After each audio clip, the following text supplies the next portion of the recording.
so I'm so happy that I have my mummy special panelist today to just talk about the motherhood journey, talk about how it's been. I'm going to kind of start that over because I don't know what happened technology-wise. So happy Monday, everyone. Welcome to Mummy Mondays, this special edition, this Thanksgiving edition. I'm so happy to have you guys here, and I'm joined with a phenomenal group of moms who I interviewed back in 2017, and I'm so glad that they're here with me today for the Working Mothers Doc. Okay, that was a seed that was planted a few years ago, but since we are now in a global shutdown, I still thought that the conversations about motherhood, since we are at home and we are not just at home, but we're like working from home, we are doing homeschooling with our children.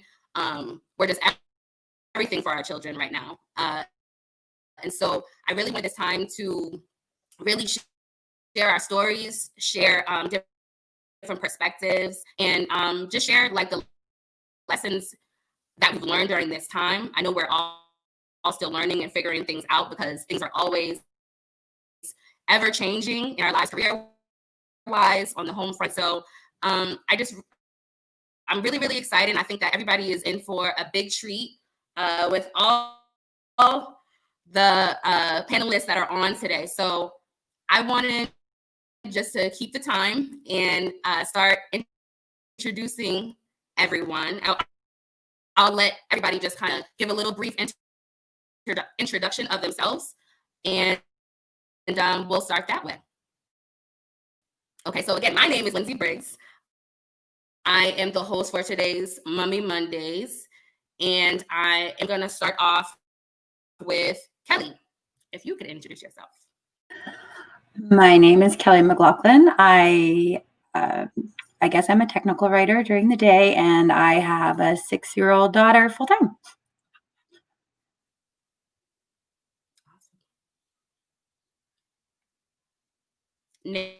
Nasa. All right, so my name is Nasa Pierre-Francois. I am a makeup artist, hairstylist, and esthetician. I have a 10-year-old son, and yeah, that's pretty much that. Andres. Hi, my name is Andres. I live in Cambridge. I am a single mom of a 11-year-old, soon to be 12 in February. I am working from home, and I am a frontline worker at the same time. So I've been working from home and working in the office. So far, we've been dealing very well with this pandemic, the best we can. Awesome. Judy. Hey everyone, can you hear me? Yep. Okay. So my name is Judy. I am from Cambridge as well. I have a soon-to-be 10-year-old in about 8 days. And this pandemic for us has been a very great growth experience for the both of us. Getting used to a lot of things that we may have not signed up for. I'm learning a lot about myself as far as a parent, being patient and just really adjusting and adapting and being an example for my little one on, just how to carry on through life, even when it throws curveballs at you. So, yes. Awesome. Hi, Barbara. Hello. Hi. I'm from Boston, Hi. but I've been living low for about 9 years or so. And I am a professional makeup artist. I also have my own organic skincare line, and I also have a makeup artistry school where I educate people who want to pursue makeup artistry as a career. And I'm a single mom to a 9-year-old girl. Was there a question about the pandemic? No question. You could just No introduce question. yourself Okay. and how All you're right. dealing with it. Okay. That's who I am. All right. Hi, Eve. Hi, everyone. My name is Eve Altian. I am a registered nurse, and I have a 9-year-old, soon to be 10. So we'll talk more. I'm so excited to be here with you guys today.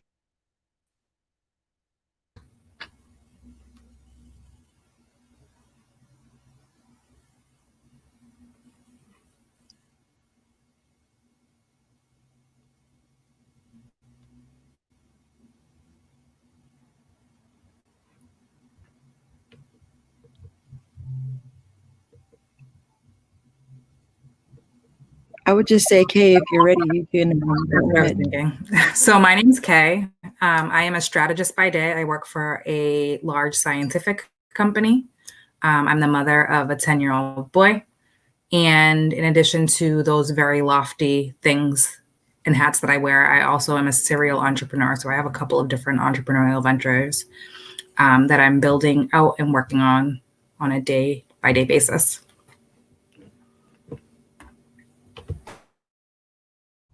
I just wanted to jump back in because I totally forgot what we were supposed to be saying when we introduced ourselves. But as far as the pandemic goes, it's, I think, been a challenge for everybody in every individual way. But for one way that I did not realize it was going to be a challenge is how much work the teachers have to do. That's just one thing I wanted to add in there because they do so much work for us with our kids, just having them, you know, as much as they do during the school year. That was a big realization. I mean, we knew we needed to appreciate our teachers and things like that. They play a huge part in our children's lives, you know, in that way. But that was probably a big thing for me, realization, because it was a lot of things I realized I didn't remember to be able to help him with and all of that, because 5th grade math, it's gone when it happened and it went. So that's just something I wanted to add in there.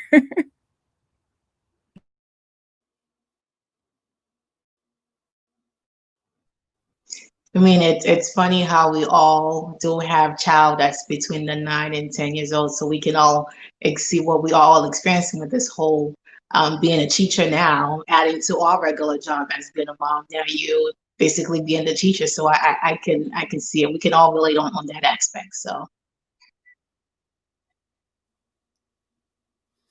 Well, I'm back, guys. I don't know what happened, but I thank you guys for holding it down. That's why you guys are phenomenal.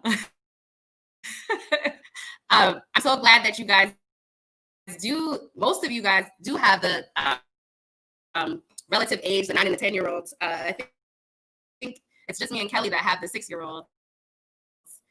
So that's good. I'm learning a lot from you guys as well, because you guys have been in the game for much longer, not much longer, but you have a few more years than us. So I'm really interested in some of you guys' stories and stuff. So did I miss your introduction, Kay? You did, but it was very brief. It was just It's okay. about work and my son. So that was basically it. Alrighty. All right. So now I'm glad that everybody has been able to introduce themselves and the audience knows who you are. And so now we're just going to get into the conversation a little bit. Just with homeschool in general, how has it been? And I think I'm going to start with Judy on this one. You know, you've been doing a lot of teaching of discipline and routine and schedule. And can you just talk about like some of the challenges of getting on track and getting a routine with your daughter and how important that is right now at this time?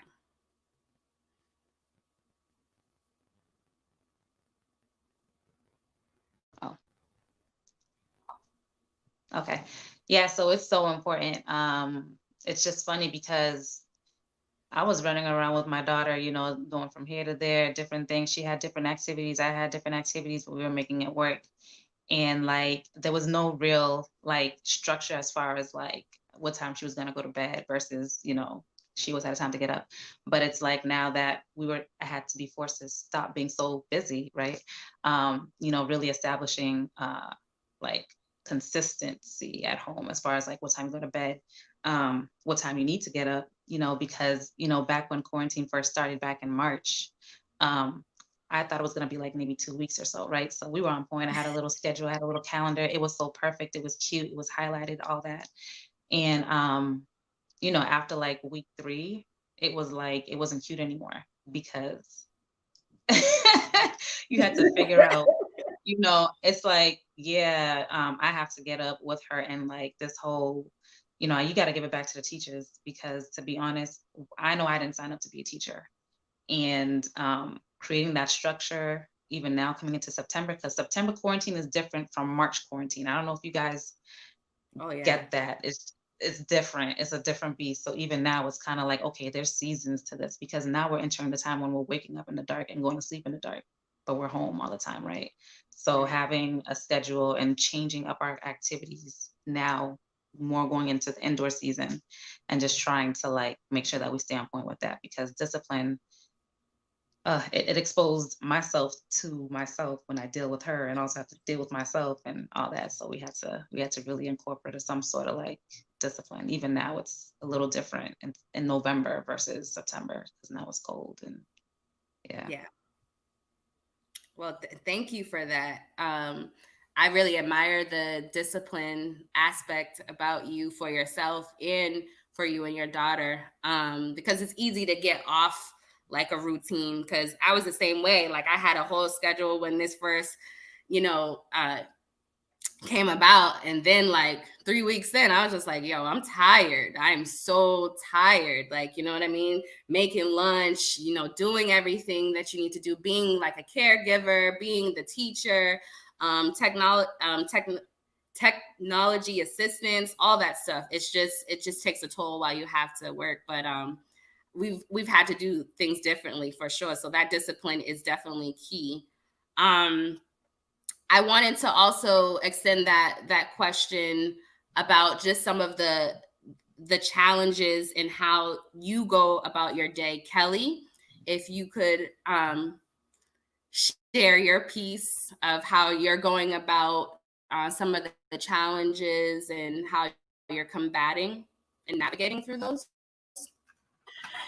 Yeah. So, I mean, it's been, obviously it has been a challenge for everybody. It's a uniquely different challenge with a 10-year-old than it is with a 6-year-old. Because I think, everyone here recognizes like a 10-year-old, a 9-year-old has a lot more independence and ability than a 6-year-old does, just in terms of like very basic functions, in terms of technology, being able to get themselves lunch, like the little things that can really help during the day. Like the 6-year-old doesn't necessarily have the ability to do those things. So it became evident right away once they finally got around to having school again, that I would have to pick either her education or my career as the thing to focus on during the day, that there was no way to really strike a balance and still maintain any semblance of sanity, routine, or anyone getting anything done. Like it just had to be one or the other. And that's like a tough choice to make, because right, we have to still be able to buy food, we have to still have the apartment, we can't lose our jobs.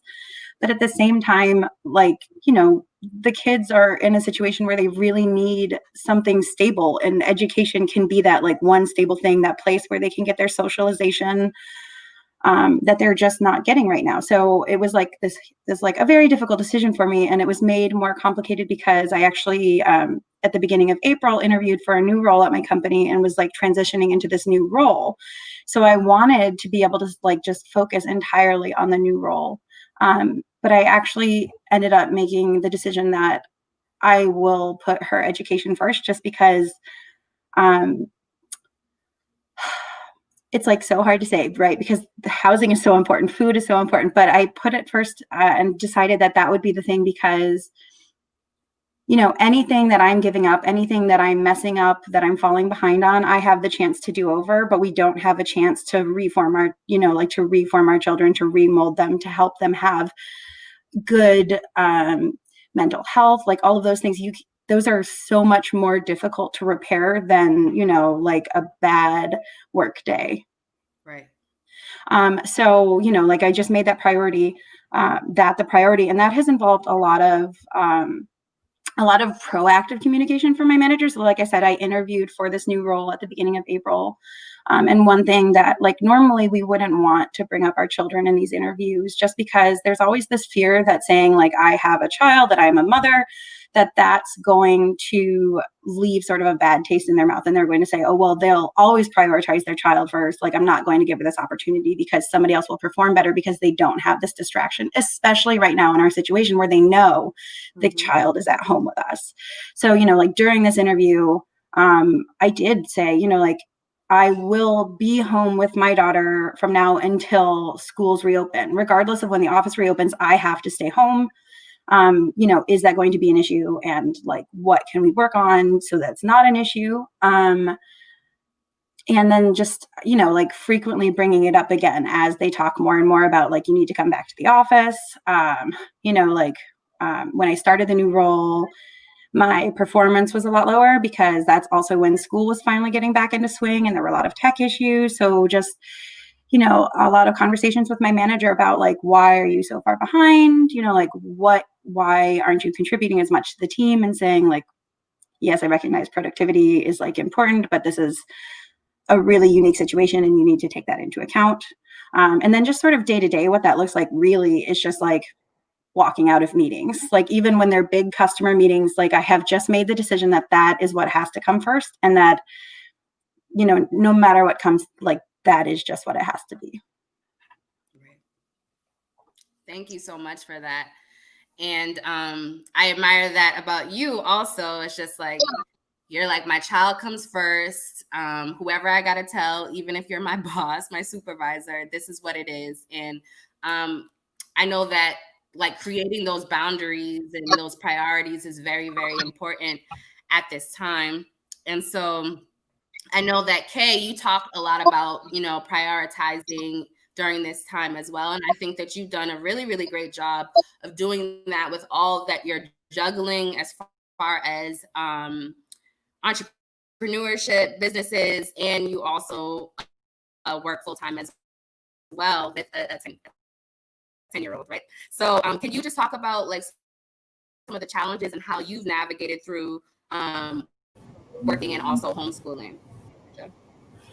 So I would say that prioritization is, like, the headline for this period in my life. And I feel like as parents with careers and lives, we're always in this perpetual balancing act. And I just feel like that's a part of who we are. But I feel like the need to prioritize became much more pressing with all of these new things being introduced. And it's like you're juggling, you have all these balls in the air. And then we lit a couple of them on fire and threw a few, like, pieces of jagged glass in there. Like, it's a lot.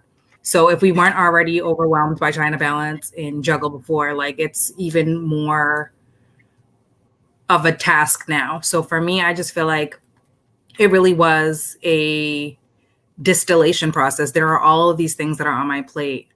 But if I really peel back the layers, like, what has the most impact in the effort? So looking at the effort and impact across all of the things. And then, yes, it might be important, but is it important right now? And sort of figuring out which things are okay to drop, like which balls are okay, which ones are made of glass and which ones are made of plastic, and it'll fall on the ground, it'll bounce, it'll roll away, but I can go pick that up later. And I feel like that's really what this period was for me. And to your point earlier, like, I have a 10-year-old and he is very self-sufficient. So for the most part, he's able to get himself through some parts of the day, but there are still those sort of monitoring activities that I have to do. So what's been helpful for me, and this is even a development over the last couple of months, is sort of time blocking. So knowing that I have to do the day job stuff, I have to do the stuff for the other businesses, I have to do the parenting stuff. So setting out time where I'm going to focus solely on this thing, setting out time on a daily basis to check in with my son, like what worked well today, what didn't work well, going over the assignments to see what's been turned in, what hasn't, corresponding with his teachers, but like kind of carving out those pieces of time in the same way you would do it on the professional side. You might have standing meetings that you have these check-ins, sort of building it out that way. And that has been helpful over the past couple of months, but it really has been a struggle. And I think prioritization is really just what it comes down to, like which things are okay to let slip for a little bit. Can I go pick that up later? If it rolls away, like, can I go get it? Versus something that's going to crash to the floor and be irreparable. So that's kind of how I've been approaching it. I love that. I love that. What ball is gonna break? What did you say? What what ball is gonna break on the floor? I like that. So thank you so much for that. It's even been helpful to me to see how you kind of prioritize, and because you have a lot on your plate. So I'm really proud of you for how you're navigating through it, because we're all going through this at the same time for the first time, so there's no manual. Just like there's no manual to motherhood, there's no manual on how to get through this. So another reason why I wanted to have this panel, so that we can all share how we're getting through it. So I'm gonna kind of switch the conversation.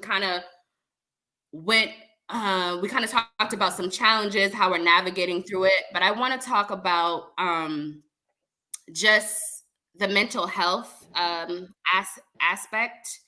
I know for both Barbara and Nasa, you guys are both in the makeup industry. And I know, with everything being shut down, there was a big, like kind of crash. You guys all the appointments are canceled or rescheduled. You guys both kind of talked about that a little bit with me one-on-one. I'll start with Nasa. Can you just kind of talk about that challenge and how you've been keeping up with your mental health with like the loss of income and trying to navigate, getting work and appointments during this time? Yeah. So when everything had happened, weddings and different events like that, they get booked out way ahead of time. So, it's like this full calendar of events. And then, of course, always the anticipation of more, things that come up in between time. So you're anticipating, okay, I know I have these many jobs and hopefully more will come along and I'll start booking more for this time. So when everything happened, I was like, just like Judy was saying earlier, like, oh, it's a couple weeks, a few weeks, and hopefully, all the rest of my bookings won't have to be affected, besides the ones that I had immediately within that, 2 to 3 week time span. And at that time, I had about 3 trials that I was supposed to be doing when they shut everything down, like mid-March. I had like a few trials to do within those 2-3 weeks. Those immediately had to be canceled, and we didn't reschedule them because it was like this whole, oh my gosh, everything was up in the air. And actually one person did get rescheduled, but that had to get, canceled anyways, because it got extended out and more and more and more. So for me, I was just like, oh my gosh, I thought that I was going to be making more than I made last year. And I was going to, be excelling a little bit more and just, meeting more goals that I had. And it definitely took a toll, but I don't think immediately it was apparent, like it didn't hit yet, like right then, because I was still like, oh, well, I still have stuff like midsummer into the fall, like, I'll be all right, and then it just kept going. And so really, I think when it like made a big impact on me was more like probably, I want to say around July, because around July, pretty much everything that I had for the entire summer was rescheduled or canceled. You know what I'm saying? So at that point, it became super real. Like everybody was rescheduling, everybody was reaching out and, oh my God.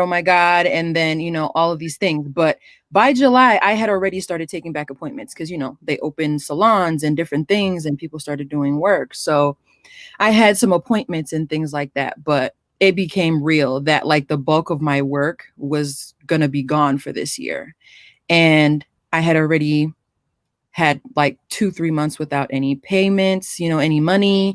And I couldn't apply to regular unemployment because I'm self-employed. And then that whole thing. of waiting for them to release the pandemic assistance and applying for that, which I didn't really get that until mid-May. So it was just a lot of emotions of realizing that I wasn't going to be able to rebound. And what I was able to do, like I said, I did get some bookings and I did do some weddings in the fall and, you know, things like that. But it was nothing compared to like the volume that I initially had, and realizing like this is going to change everything. Right. I don't know if I went off on a little bit of a tangent, but hopefully I answered the I question. just want to know how, like, you're here today and you look beautiful. You know what I mean? Just how have you maintained your mental health with all of those, like, you know, lost? So You know, it wasn't, so my job, my career, like all of that stuff was,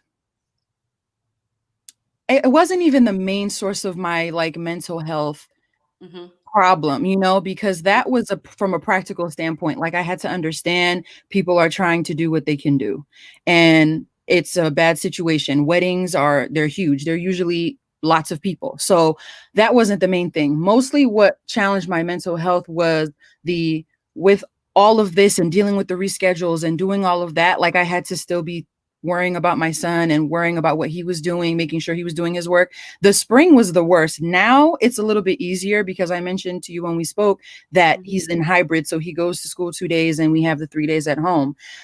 It's way easier. It's way less stressful for me. But in the spring, I was so like the school was unprepared. You know, they didn't have everything planned out properly. Everything was unorganized and going as it went, you know, just picking up things. And so I was checking like so many different apps and different things just to make sure he was, you know, getting his work done. And his resistance to that, his rebellion towards that was what challenged my mental health the most. That was really what had me. And I'm not used to having to be in the house every single day. And that was another thing that that challenged my mental health too, because my boyfriend, you know, he would use the public transportation system to get to work. But I felt like it was safer for him to use the car, you know, because obviously being up next to people and all up on people, you don't know what's going on. So I wasn't able to like just get out of the house and go places, you know, all the time. So I was at home and literally could not leave unless I wanted to pay for like a Uber or something like that to go do something. So those two were the things more than like my career that challenged my mental health. And so with that, I had to learn how to cope, which it was hard, super hard, because my son every kid's different, you know, and we know that. But my kid in particular, his personality and like his work ethic as far as school goes is, I'm sure, totally different than a lot of the, you know, the kids that you guys have. You know, he's very smart, he's intelligent, he doesn't have any issues as far as doing his work, but he doesn't want to a lot of the time, you know, like he will try to do anything possible to avoid that and to, oh, this is not working, that's not working. And then I go in there and it's working. And I'm like, okay, well, go sit back down and do it. You know, so it was a lot We of might have the same son. back and We might have the same yeah. son. So, and he's a My- boy, and girls and boys, you know, sometimes people say certain things about different sexes, but at the end of the day, this is the child that I have. And this is the only child that I know this deeply because I only have one child, you know? So Right. everybody else's child, if you see them, you can't really tell like all the things that come with that child. You know, every kid's kind of a little bit different at face value than they are when they're home and they're super comfortable.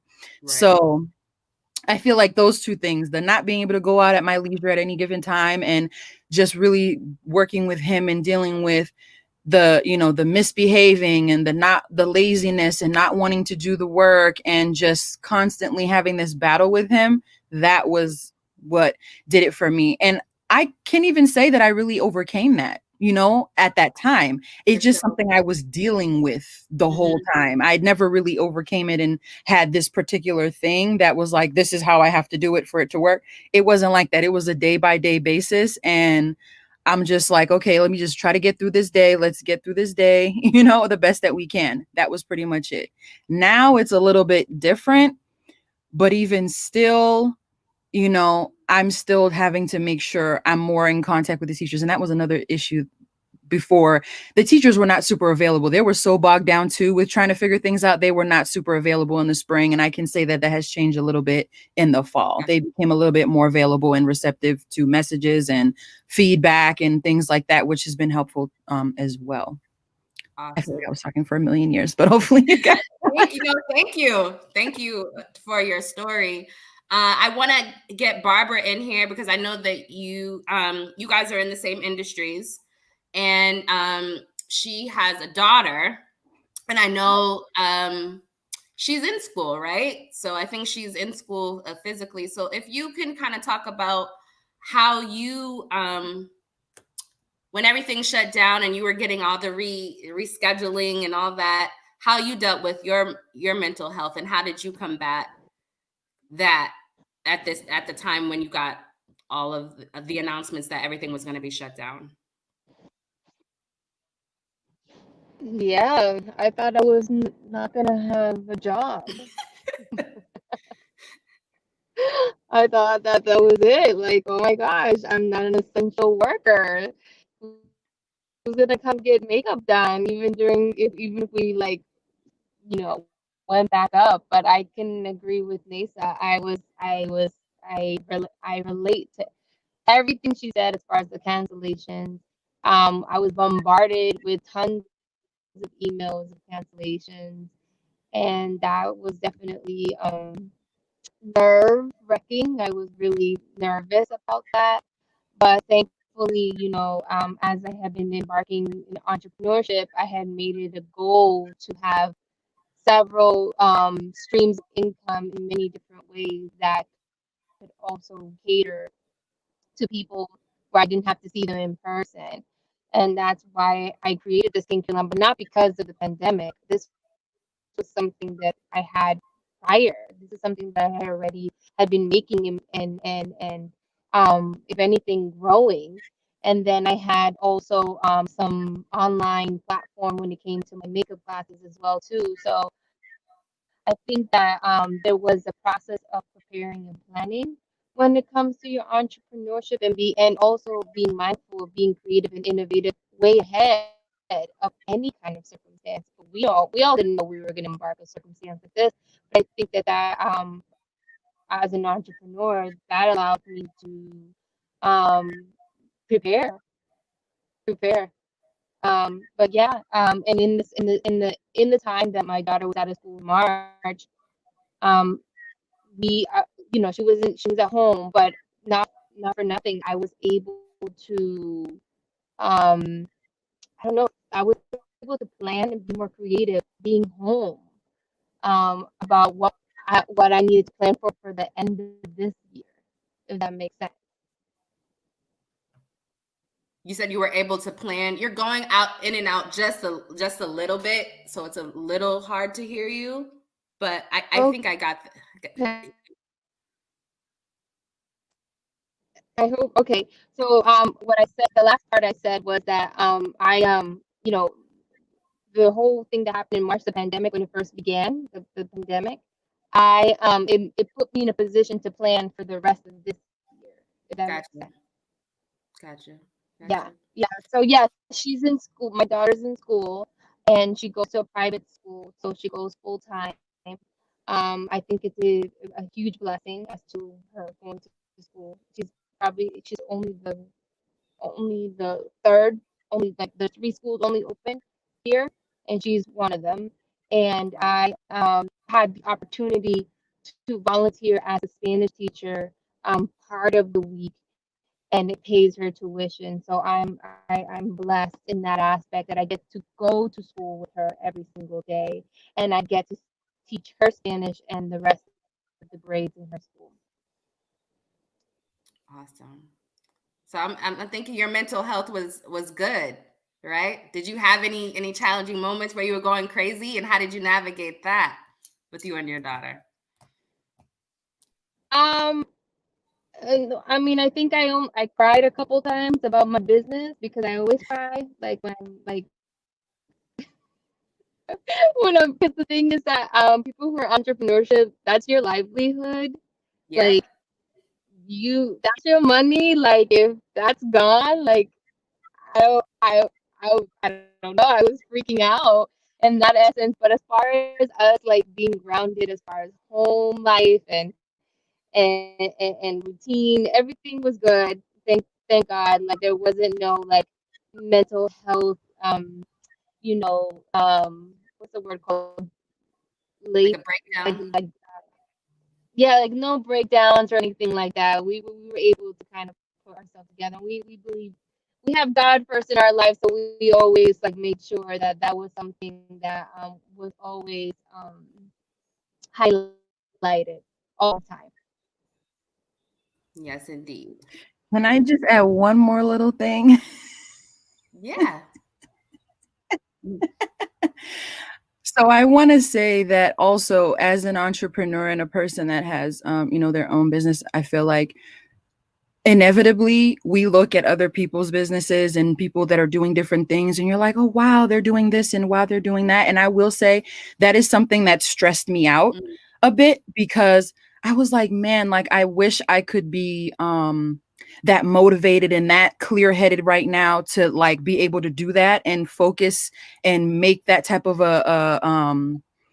I guess a pivot as people were doing, during that time. But I just couldn't, you know, give that energy to that at that time because I had so much other stuff that I was dealing with. So it was stressful though to me, just like, man, like I wish I was doing more and making it into this whole thing and flourishing the way that I would like to flourish right now with my business. But I just couldn't. I couldn't give my energy to that just because I had so much other stuff going on. And what I did end up doing, I was like, okay, cool. At least I did this and I did that. But I think inevitably as an entrepreneur, you're just like, I want to go, I want to be successful. I want my business to constantly be on P's and Q's and be amazing and being seen. But that was just not something that I could do, especially in the beginning, because I was just like freaking out about having to do the homework stuff and figuring out how am I going to get this boy to do his work and not want to just be like ripping my hair out every day. So You were just worried about surviving. And yeah, that's so really what this time, it's hard because especially as mompreneurs and like business minded people, we put pressure on ourselves, but it's just like we also have to give ourselves grace because we're surviving a pandemic. Like I said before, this is the first time that we're going through something like this. So there's going to be bumps in the road, but I'm glad for so many of us though that we've actually, taken it on and seen the good and the positive in it and have tried to pivot and been successful in that. So that's just a testament to our phenomenalism. So I want to give a chance for Eve and Andries, especially as like frontline and essential workers, to talk about. I'm gonna ask the question: do you feel like, and thank you for your service to the both of you. And I'll start with Eve first. Do you feel like you're a nurse, and do you feel like your career and work has gotten in the way of parenting and homeschooling? And like, how do you navigate that? Well, man, challenging. I think it's everyone. It's everyone is struggling. And just before I go deep into answering your question, I wanted to piggyback what Kelly and Lisa was saying earlier regarding to mental health and their kids having to be adjusting and so forth. How we all started with this nice, lovely planner, and by like week 3 it was all gone. Being in the field that I am in, I encounter a lot of those moms who are also struggling as well. In the same way that we as moms feeling that mentally this is a lot, and it's also a lot for the kids as well. Like this is also something new for them. They had to also make adjustment. To you might see it as, well, you're only going to school just to go and play with your friends. Believe it or not, being in the field, like I've seen parents who are calling all the time asking for us for referral for their kids just so they can go see a psychiatrist, because a lot of kids can't really stay home. Can you imagine a mom who has like a challenging kid who really need the services, who really need the support, how are you going to be able to balance work and also your child as well? And, I play both fields. I work as a bedside nurse and I also work as a nurse manager as well. And I can see how, during interviews, like Kelly mentioned, some parents are really afraid to say whether they have kids or not. Because then to them, they're like, okay, as a manager, if I'm interviewing you, it's because I have the needs. So I need to be able to know that you are going to be able to be committed. And, we struggle with that too as well. But being, a mom as well, and knowing that how financially it's a lot, especially for, single parents and stuff. I always look at people's, life situation into the whole aspect when I am planning on hiring them, because I wouldn't want it to just be like it's a child, because we all are dealing with it, and unfortunately I have a lot of my staff who had to resign because the support wasn't there on their end. And it's like there isn't much that I could have done on my end, or like the company could have done on their ends, because it's a lot. Because if you have a 2-year-old or a 3-year-old that needs you constantly to be there, how are you supposed to survive? And even during our doctors meetings, and people sometimes will make comments as us as women, or even family in general, in this pandemic, now you choosing either your career or kid, or choosing, can I even have another baby, can I this, because you really don't know where this is going. So I applaud you ladies, and the fact you going through the whole struggle, your kids is also going through it as well. So just make sure be there for them and give them that support, because I've seen it, and it is real. I know that yes, they're still young, they may not, but it still affect them somehow. So for those, for you, Kelly, who make that as a priority to make sure that you are there for a child, I applaud you. And I always tell people doing interviews, like, I understand and I get it, because at the end of the day, your family matters, right? Your family is first, because the company is always going to be there. You can always get a job. It's a pandemic. We all know and we all understand. So, I mean, challenging for me, having to juggle both, it's a lot. And for my mental health, being in the ED and seeing all of these craziness that happens, it's like you walking in and not knowing what you're walking into, versus if you were to work on a regular med-surg floor, like you kind of know what type of patient that you are expecting and so forth. But now, being in the ED, it could be anything. You don't know what caseload you're going to be getting. You don't know how many patients you're going to get. So what I really learned with this whole pandemic, now with all this challenging, is self-care, right? As us as nurses, I remember I was driving and I was telling Lindsey, I'm like, Lindsey, look at what time it is. I haven't even eat or even go to the bathroom or anything. And it's true, because the minute you walked in, it's so busy, and being a manager or being a staff nurse, like your days consumed of a lot of stuff where sometimes you forget yourself. And that's why at times when I feel like I really need, like I take care of myself, whether it's through meditations, whether it's, me going to get my nails done or like get my hair done. Like these are the things that kind of like make me feel happy and make me feel like a human again. Because I'm like, if I'm sitting here and worried and concerning about others and I'm not caring for myself, then what's going to happen once I'm gone? Because once I'm gone, everyone is going to survive. At the end of the day, like Eve got to take care of herself. I don't call it selfish, but I just call it self-care, because we need it. Because without you, how are you going to be there for your kid? How are you going to be there for your family? And sometimes I know that there's a lot that we want to accomplish, but you want to take that step back and says, okay, what am I doing? Like, take a break. Like I need this, because your body will tell you when you need it, and your mind will tell you when you need it. Because last weekend, that was my time. I literally take Saturday and Sunday off, just stayed in bed. So it could be a lot. It could be a lot. And at this time more than ever, self-care is really important. Really, really important.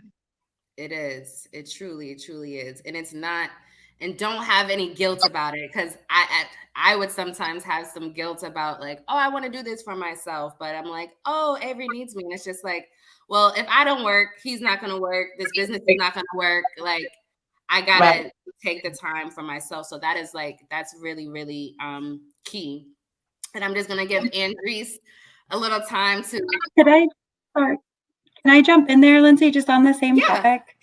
Just really quickly for 1 minute.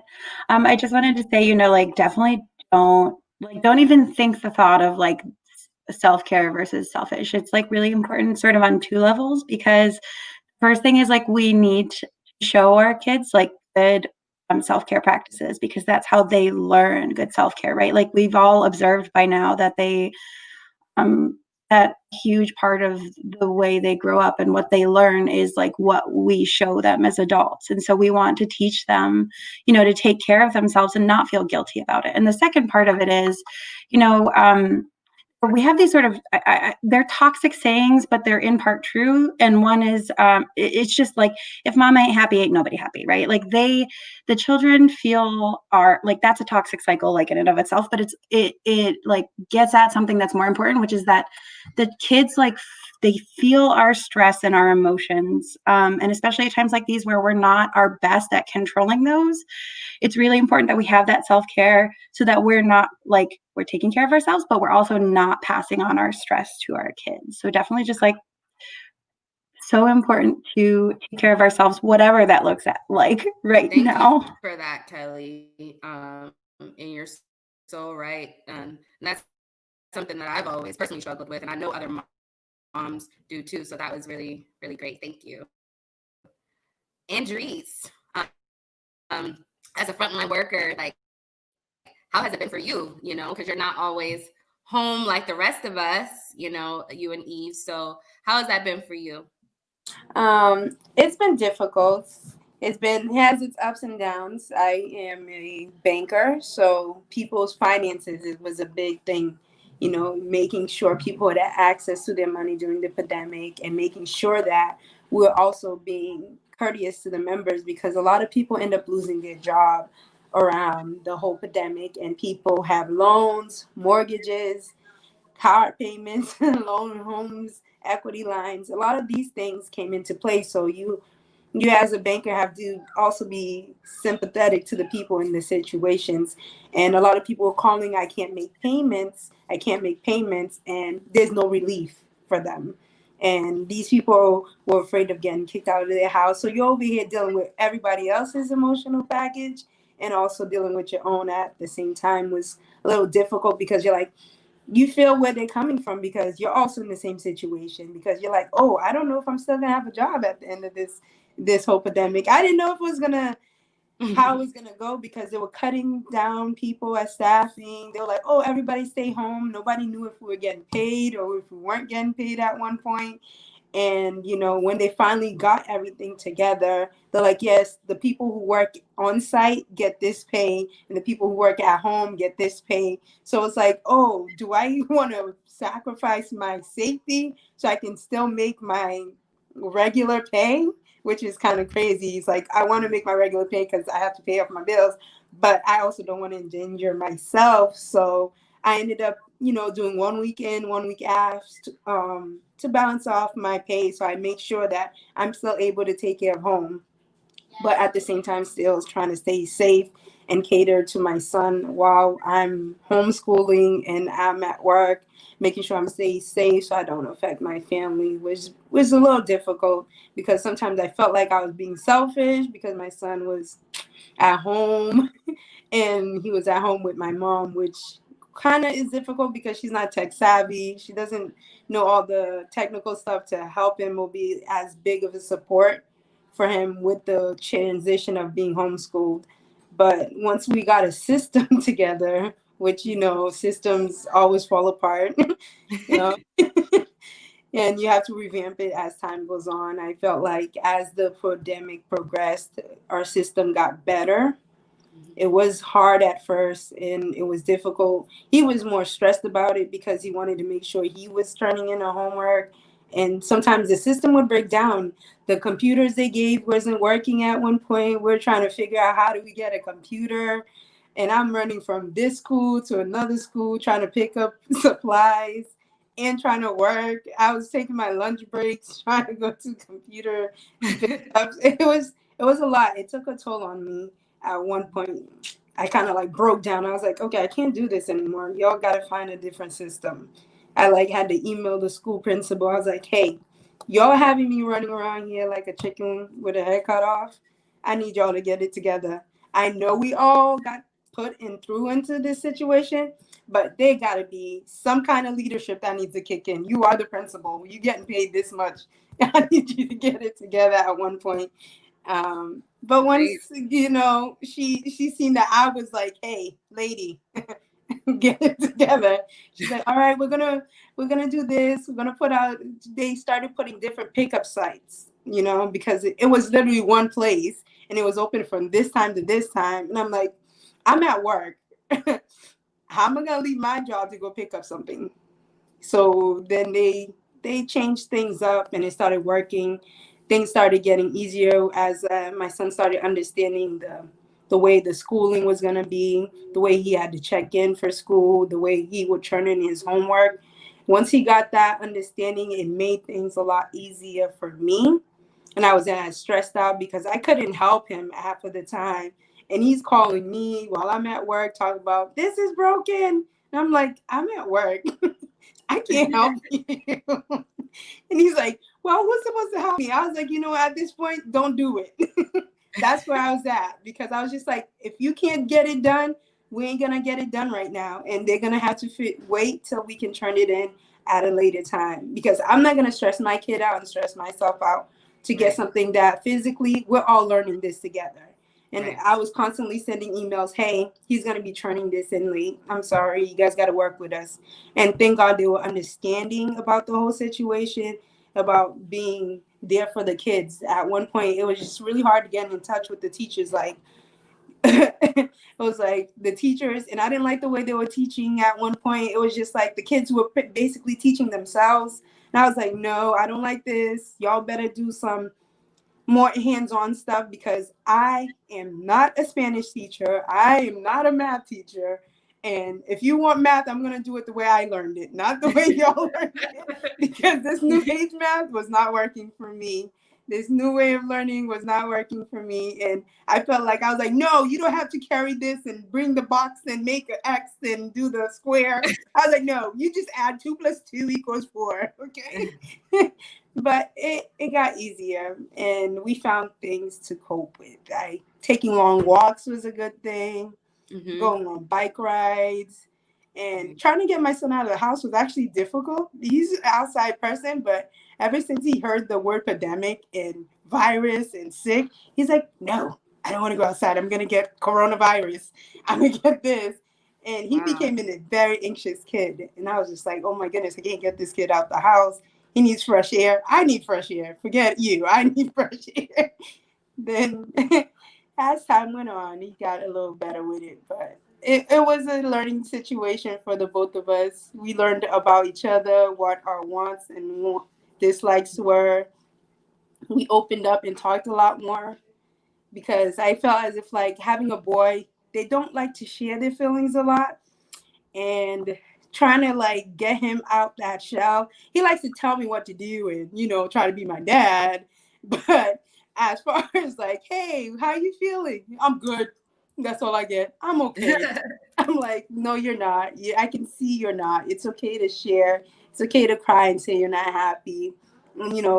And doing meditation was a good thing for him. Like, it brought his anxiety down a lot, because he was anxious. I mean, even when school was open, he had a little anxiousness, but being from home and having me as like confident and comparing our likes and our interactions with each other helped him become a lot more mellow. Nice. Yeah.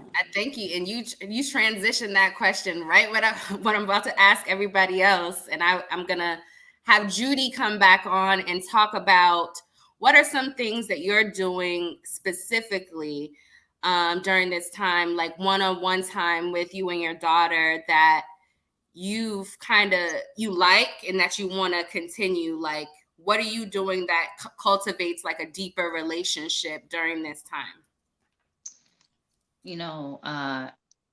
We've been actually just spending a lot more time together, and it almost feels like because of work and, feeling like, oh, she has to always be on the computer doing her schoolwork. It's been really difficult because, the human interaction, she wants to hang with her friends, she wants to be with, you know, the people at school. She's kind of sick of being home, she calls it the boring house. So things for me and her that we do together, we do a lot of, like Andrews was just saying, we do a lot of bike riding. We do a lot of outdoor activities. My daughter is a foodie, so we've been doing a lot of things in the kitchen, trying different things, just doing a lot of things that have to incorporate us having some real talk with one another. I know that she's a little tired of me, and at times I might get a little tired of her too.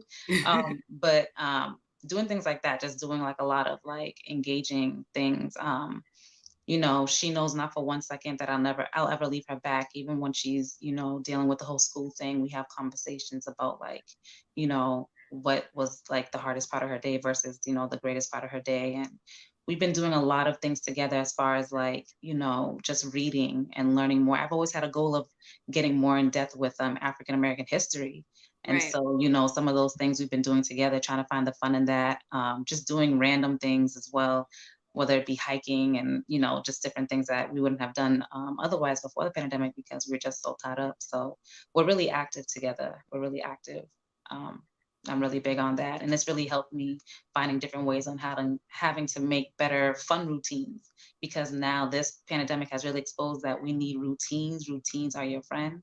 Discipline is not a bad thing. It's a good thing. It's freedom. And so that's really honestly what it's done for myself and my daughter. We've been doing a lot of fun things, different activities. Yeah. Awesome. Yes, Judy is very, very fit and very active, and I love Desire. I love seeing the pictures and everything that you do. So that's really, really, really great. Barbara, what are some things that you are doing to cultivate a deeper relationship with your daughter?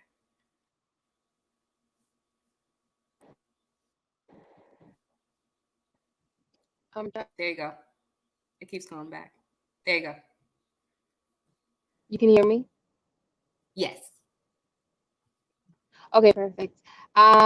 So I I have always done this, but I'm doing it even more so where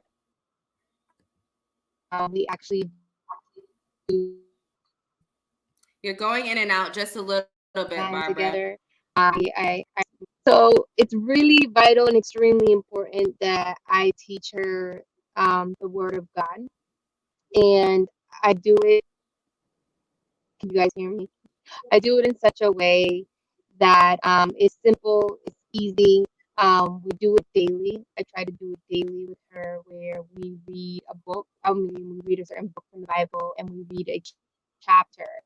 And in the chapter, she either reads it or I read it, and the chapter sometimes can last us to up to 15 minutes, and then we'll talk about what we read, and I'll ask her, "What did you get from that? What did you receive from that?"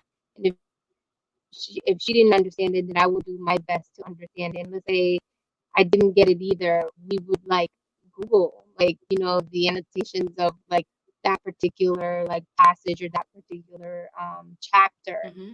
Um, I just, I to me, God is everything. God is my source. God comes first. Um, like legit, like everything that we do, and I tell her this all the time, that He comes first before anything, because that's the only way that we are.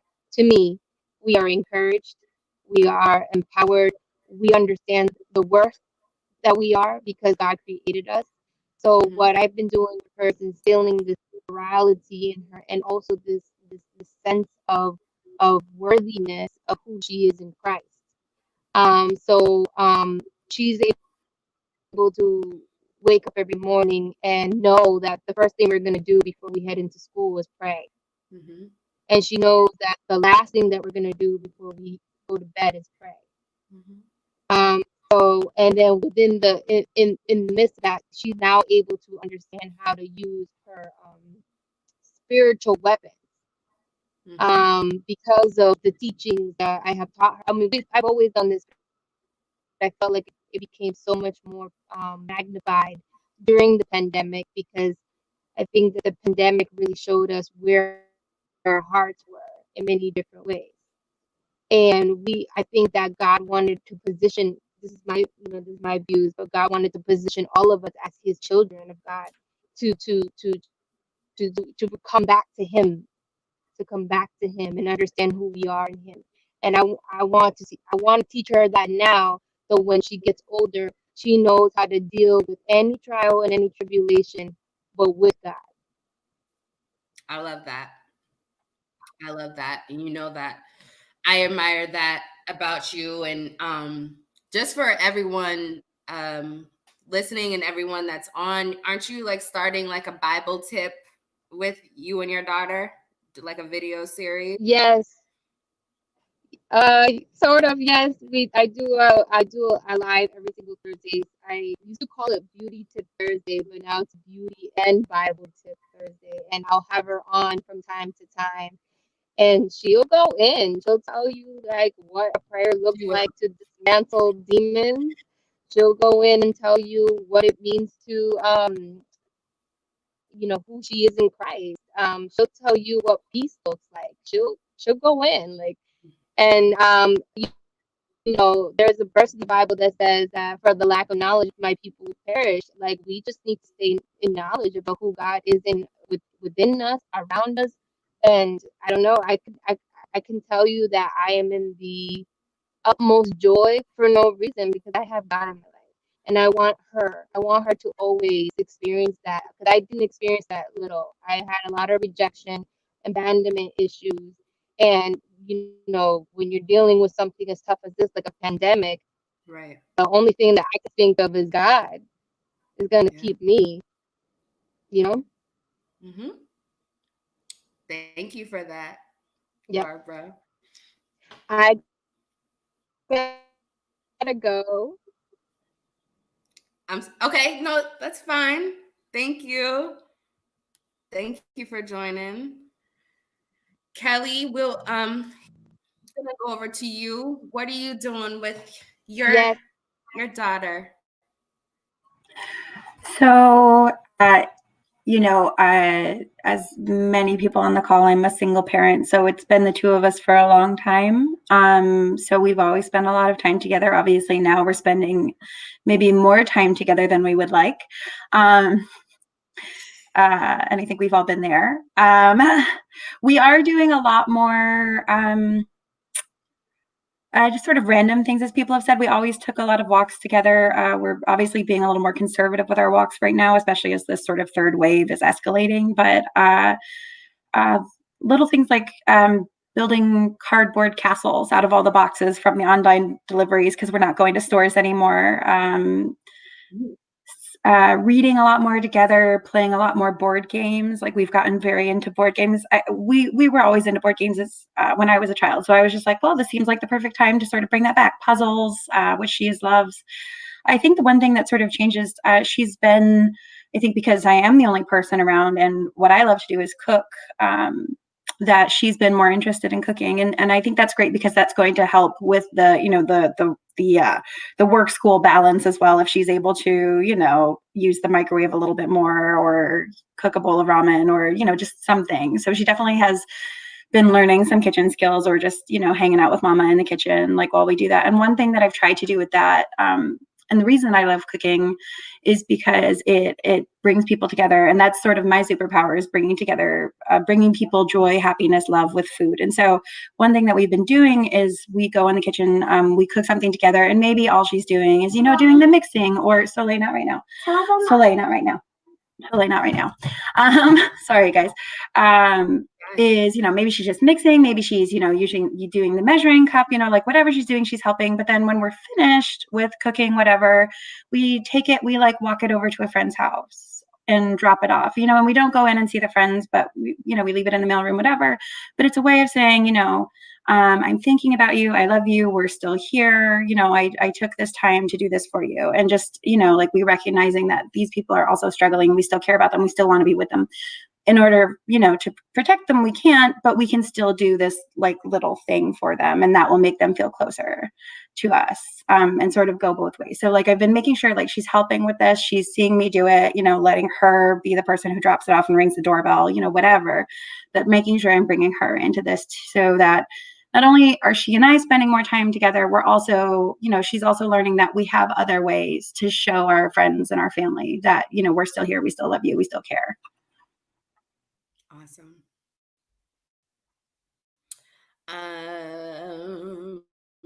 Kay, what are you doing specifically with Elijah? So one thing that has been kind of a new addition to because I mean, like everybody was saying, just being a single parent, it's kind of just the two of us on a very regular basis. But I've started to get him a little bit more involved in some of the projects that I'm working on. So from a business perspective, he's smart. He's a smart little kid. He has a very analytical mind, very logical thinker. So I find myself bouncing ideas off of him, which is something that I used to spend the time commuting to and from work really as my brainstorm time. And that's when I would sort of formulate some of my ideas. Without that commute sort of built into my day, we've spent a lot more time talking about sort of what I have going on. And he can list for you all of the different ventures. He knows sort of the standing of different entities that I've created. So it's just a really interesting way to blend our two worlds. We always have the mom and son stuff that are the more fun things to talk about. But just getting him more involved in some of the other things that I'm working on during this time has been a really interesting and appreciated opportunity to spend quality time together. Definitely. I know that that is really a big thing that I definitely try to do is involve my son in everything that I'm doing as well. And it really exposes them to a lot. It expands their mind and their thinking. So I know that he's going to appreciate that as he gets older, that you're doing that with him, because it's even going to give him ideas as far as being an entrepreneur and what he wants to start. So I think that's great. Eve, I know that you're at the hospitals a lot, taking care of everybody, but in the downtime that you do have with Eva, what are some of the things that you're doing? Well, we love spending time together. Eva loves to cook, so we cook a lot, we bake a lot. She's able to make noodles herself. She can make pancakes and eggs. Hence why sometimes I can have my Saturday morning, because she can make some breakfast for us at times, so which I really appreciate. And she's just like her mom. She loves business as well. And it's funny, for those who know, I do the Taste of the Caribbean, Boston, which is a yearly food festival. And during our second year, she wanted to be part of it. So she created her own little baking business and called it Eva Sweets. So from time to time, what she does is she will bake and I will, take them to my job and so forth. But now with COVID, things kind of died down. So that's where she got her whole baking from, and she will cook forever. And now her next thing is makeup and lip gloss. The other day I had to buy stuff from Amazon because she went onto YouTube trying to learn how to make lip gloss and so forth. So that's the next project that we are working on. So we are always busy, and it's very surprising to see how much she have seen. I mean, your kids really like a sponge, where they suck up everything that they do see. And that is why it's really important to get them involved and make sure that you show them the whole discipline and whatnot to build that foundation. At times she would ask me certain questions about businesses. And I'm like, oh my goodness, how'd you know about this? She said, well, I overheard you when we were on your conference, or I overheard you said this words, because then now she would email me and says, Mom, how do I do this business plan? Or, if I need this, if I need that, where do I go and search it? She's so involved. It's just crazy. So she is kind of to me, I love spending time with her, and she loves spending time with me, and we are always busy, and we are always trying to do things just to make sure, to get her into the next level, get her ready. Who knows? That's awesome. So That's awesome. I'm glad you have that Saturday time because Lord knows. I have to get that ready just to be like, even if I have to get it ready hours before, it's just so it's ready because you're not that independent. listen, this look would have been different if I did not have that Saturday I had. So And Nasa, you're last up to talk about what you're doing with your son. So I think what he enjoys, because he is a typical boy. He is obsessed with PlayStation and playing games, doing all of that. So honestly, he really just enjoys and takes like enjoyment out of me sitting there and just watching him play. So then he can tell me, Mom, do you know this and do you know that, and oh, look how I'm gonna do this, and and all of these things like that. He really, really likes talking about that stuff and having that type of conversation, because for him, he can talk for a million years. Like I'm telling you, a million years about these things. And he just had a birthday at the beginning of the month, when he turned 10. So he got, the new Spider-Man Miles Morales game and all this stuff. And he's been obsessed with it. Like, he's like gonna die. Oh my God, I need to be able to get on and play the game. Oh my God. And then I'm walking by to go to the kitchen. He's just like, Mom, wait, sit down. Let me tell you, this is what's happening, and this is what I can do with this. And they added this and that, and, buying custom content and whatever, all this stuff. I'm like, how do you know how to do all of that stuff? They figure it out. Once they're interested in things, they will definitely figure it out. So I've experienced that with him figuring out how to upload content and get different skins and whatever it is that he's using. So he really enjoys that.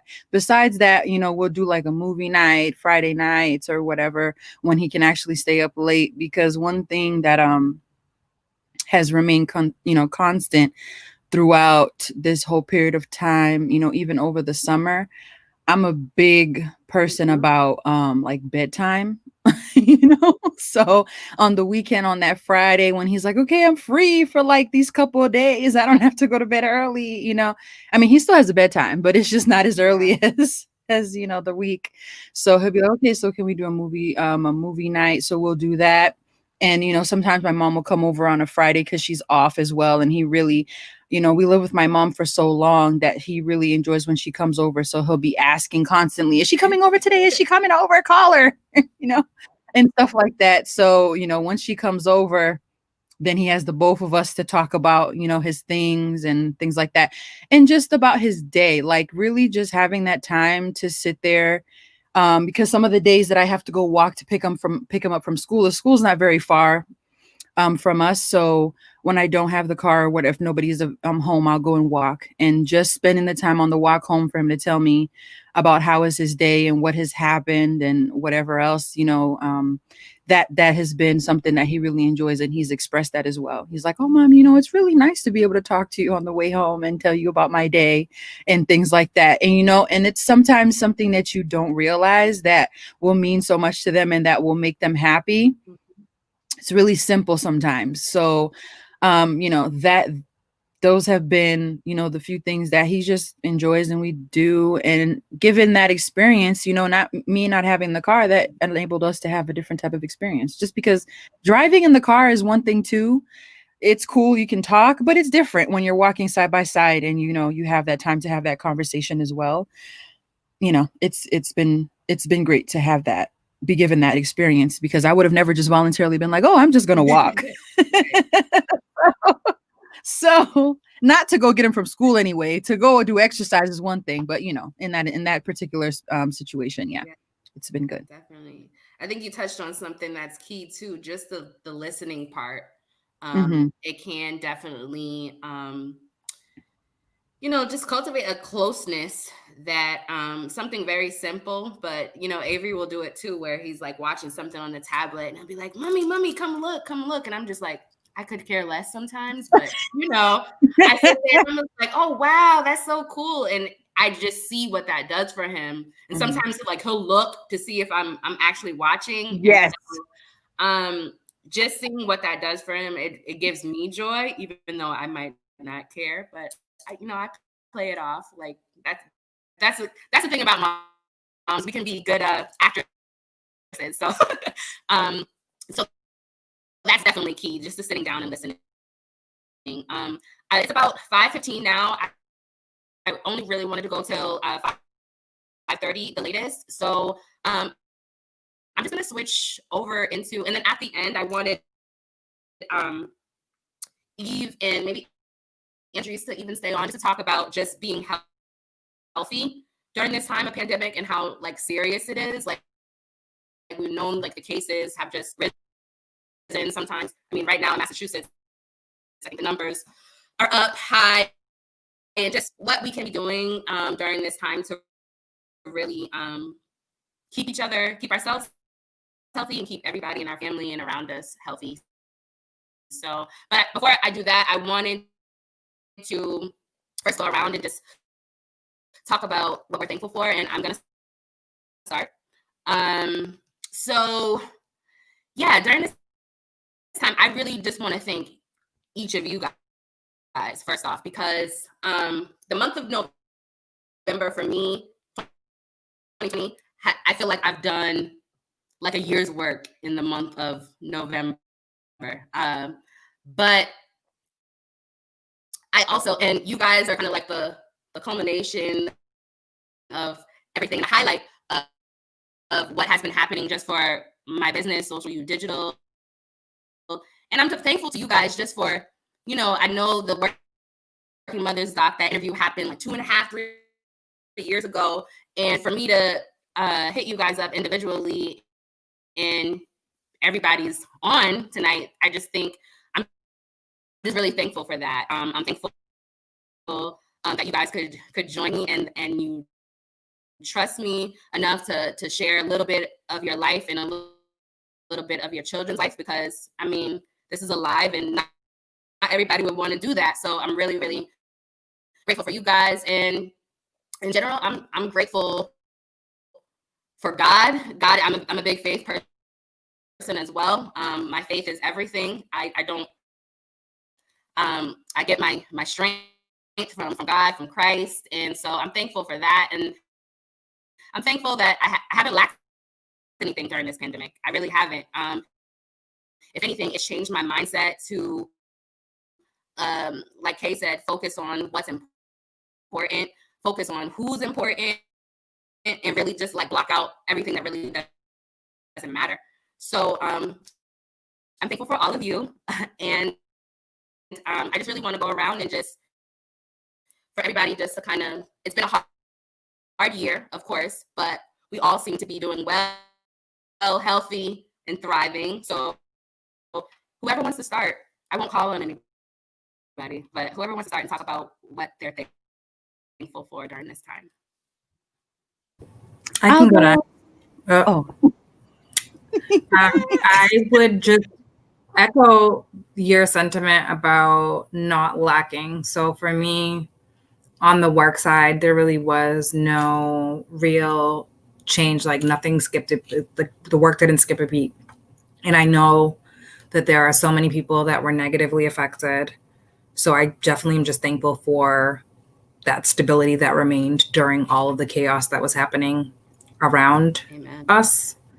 And I think I personally am a big believer in challenges and obstacles really being put in front of us to teach us and to stretch us and to help us grow. So I feel like just like every other challenge and obstacle that I've faced, that's just really what this has been. So I think just thankful for the growth that's come from this difficult period. Yes, agreed. Sure. All right. So I am definitely, So I'm thankful for this period of time. I mean, it's definitely going way longer than I think any of us would have hoped for. But I am thankful for it because it definitely put a lot of things into perspective for myself. as far as being in tune with myself. And I definitely learned a lot about who I am and where I want to be. So I'm really thankful for that because, you know, I feel like a lot of what people were saying during this whole time is that you know, this whole period of time has really given people the time to slow down and have to take a hard look at things, some things that they didn't want to address, some things that they've been suppressing and avoiding, and all of that. It's been a very big push for those people that were going through things like that, like things they didn't want to deal with, things they didn't want to address, and all of that. And so for me, I didn't think that I had anything, you know, like that that was the case about, but it ended up being to the contrary. So for me, it gave me the insight to understand that I need to do some more internal work, you know, on myself, and really just, you know, freeing myself of some of um the challenges that I have in my own mind, the fear that I have in my own mind, regarding just myself, and as well as just the way that I want to present myself moving forward, like as far as my business or any venture that I have, you know. So therapy is something that has been placed back on the table for me, that I'm pursuing, because I've done it in the past and I just haven't had a great experience with it, just the search of it and all of that. You know, I know a lot of people say that they have a tough time just even finding a person, you know, or, you know, insurance, if that's an issue, or just the therapist not being the right fit, or whatever the case may be. So that had turned me off from looking into that, you know, for some years since my last previous attempt. So that's been something that's been put back on the table. So I'm thankful for getting to the point where I'm able to realize, you know, I really need to embark on that again and just take what that is and go from there and learn what all I need to learn, and grow from that experience. So I'm super, super thankful for that. And I'm thankful for this, you know, because it also made me think too, just having to talk about the different things. It made me, you know, have an introspective, retrospective type of moment too, to see what's all been happening and what has changed and how it's, you know, has grown since the beginning of all of this, and what has come out of it, you know, in a positive way, as well as the negative, you know, as well, because it's always a two-sided situation. So, yeah. And I'm thankful for the fact that even though you know, there's restrictions and all of that, that I'm still going to be able to be, enjoying my Thanksgiving, this upcoming week. So I'm thankful for that. You know, nobody in my family has been affected by COVID, like in my immediate family has been affected by COVID. So I'm thankful for that as well. That's it.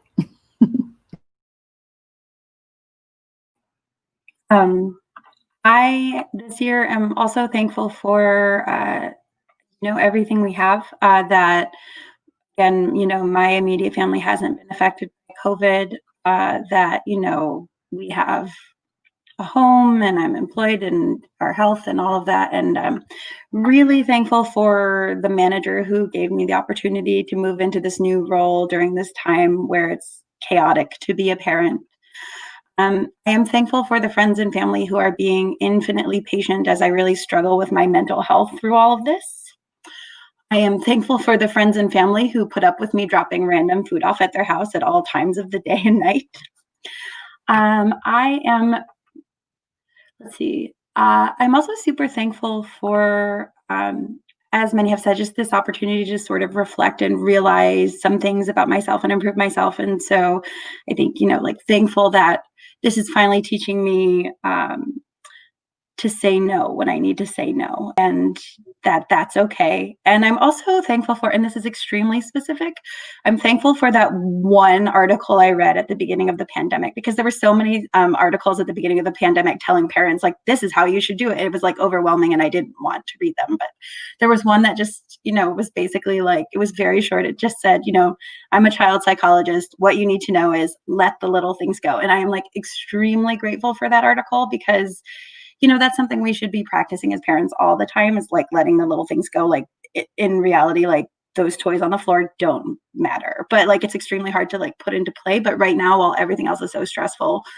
that's been something that was easy. Like once I heard it, it just made sense to take it to heart and put it in action. And and it's made everything a lot easier. So like just extremely thankful for that child psychologist. I think, yeah, that's it for me. Awesome. I can go next. So for this pandemic, I can definitely say that I'm definitely grateful for the ability to rest. You know, before the pandemic, it's like, remember the traffic that we used to have and all that. And then when we were in quarantine, if you did go out, if you needed to, how smooth it was. It's like, oh, we can actually operate like decent human beings because of this pandemic, right? So it kind of exposed a lot. But during this time, definitely happy that I was able to get some rest, and definitely with my daughter, we do a lot of talking and a lot of my daughter can talk, I don't know if you're not a mother to a little girl, maybe little boys talk, but little girls can talk, little girls can talk, little girls can talk. Okay. Talk, talk, talk, talk, talk, talk. And so it's just been amazing to be able to listen. We're baking pizza together. We're, working out together. She is definitely, she has so many questions. And, back in our day, we had a question and we needed an answer. Our parents used to tell us to go to the encyclopedia. Well, my parents used to tell me to go to the encyclopedia. That's the generation I grew up in. So now I tell her to go Google it. But now I follow up with the Google and have her tell me what she learned. And it's just so amazing to really learn how my daughter learns and how she comprehends, and how to like really be there and supportive for her in all those areas, not just like a disciplinarian. So really getting to spend some time with her, do fun things with her, teaching her how to jump rope, because jumping rope back in my day was the bomb. So teaching her how to do all that, it's pretty cool. She's learning, listening to old school R&B with me. She's singing along to things, I mean, I'm ready to go on a game show with my daughter, because we might just win. She learned a lot about, how I grew up, so it's really cool. It's really cool to be able to spend time with my daughter and just build that foundation that is so necessary, especially being a single parent, a single mother to a little one. They're growing, and these are the times where they would want to have their friends and kind of, kick you to the curb, but we all we got right now. So it's cool that it's cool that she will talk to me about anything and everything. She was always talking about anything and everything. I thought she was going to outgrow it, but she's still telling me, and I love it. And she just wants to be better. She's always asking questions. She wants to do hair 1 second, just like Eva was saying about Eva. She has so many different ideas as far as like, entrepreneurially, and just the things that she was able to accomplish herself, her self-confidence, being together, definitely has, grown. And so I'm just happy about rest, because I was able to really see what needed my priority, my attention. And it was good. It's really been a good time, despite the losses. But yeah. I'll go next. Can I think my phone is like on 9%. Oh, okay. Well, I am thankful for my life.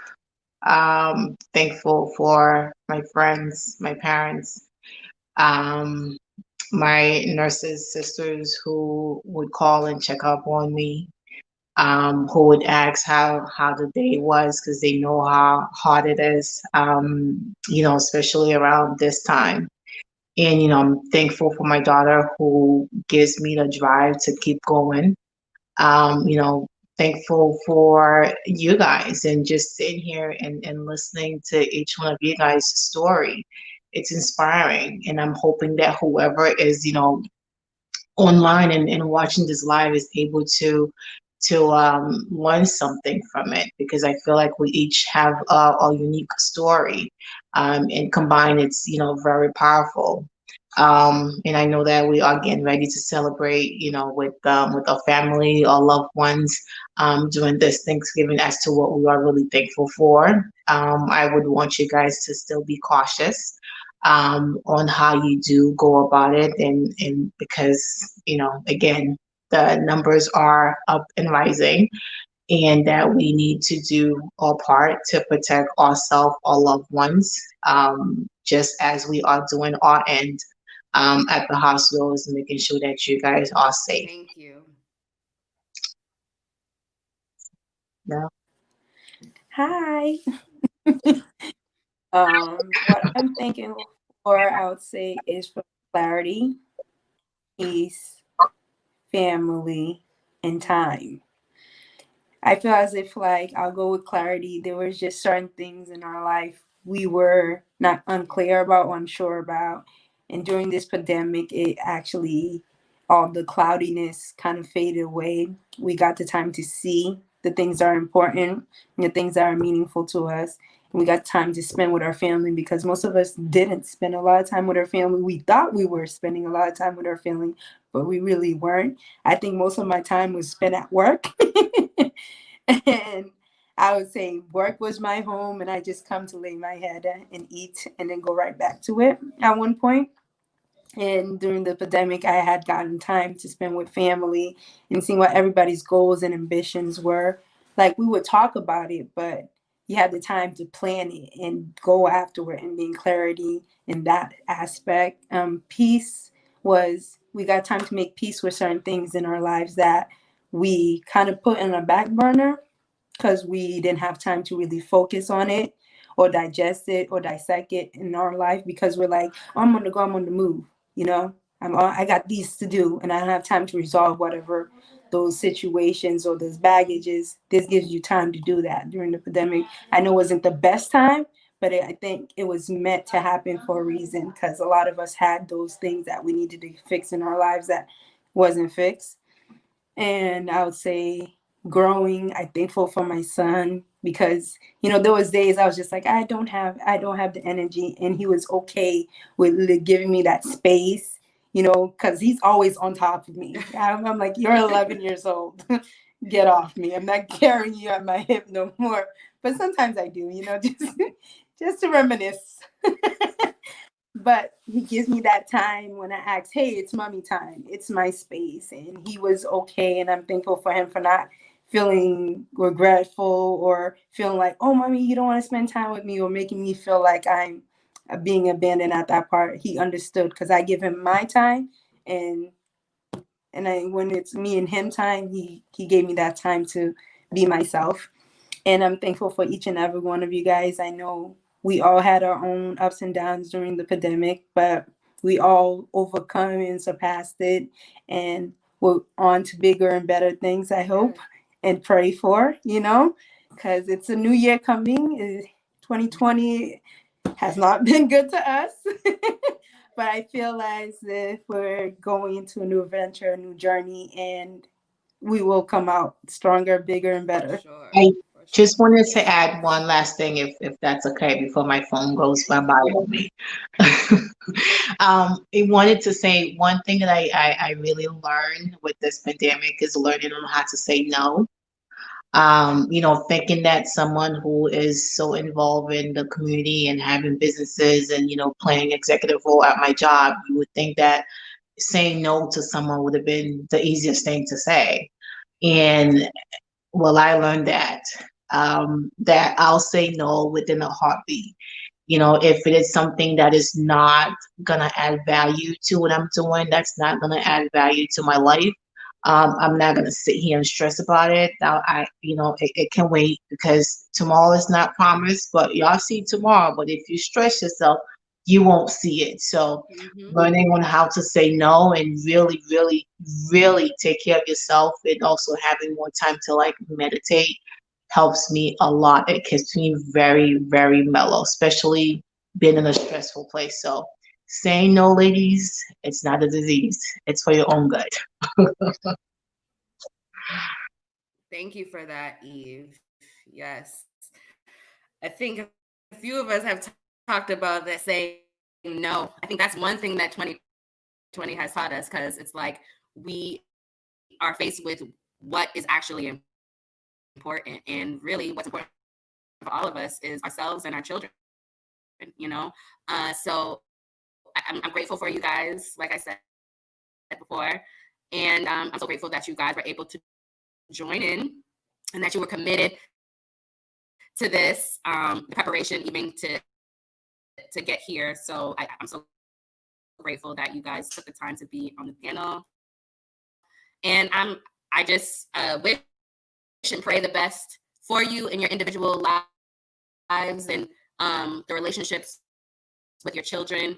I pray that continues to grow and we all figure out new ways to kind of navigate this new normal, because as we said, we don't know how long it's going to last, but I think that we've all kind of shared great tidbits and gems and stories that I think other parents and moms can definitely glean from this conversation. So I'm just really grateful for you guys. And I think that I want to say wraps thank it you, up. Lindsey. I know. Thanks for One lazy Thank people. you. Thank you for Thank doing you. this. Thank you so much. Together, Right. Thank you. did awesome. We wouldn't have this platform Exactly. if you didn't bring. Yes, social use.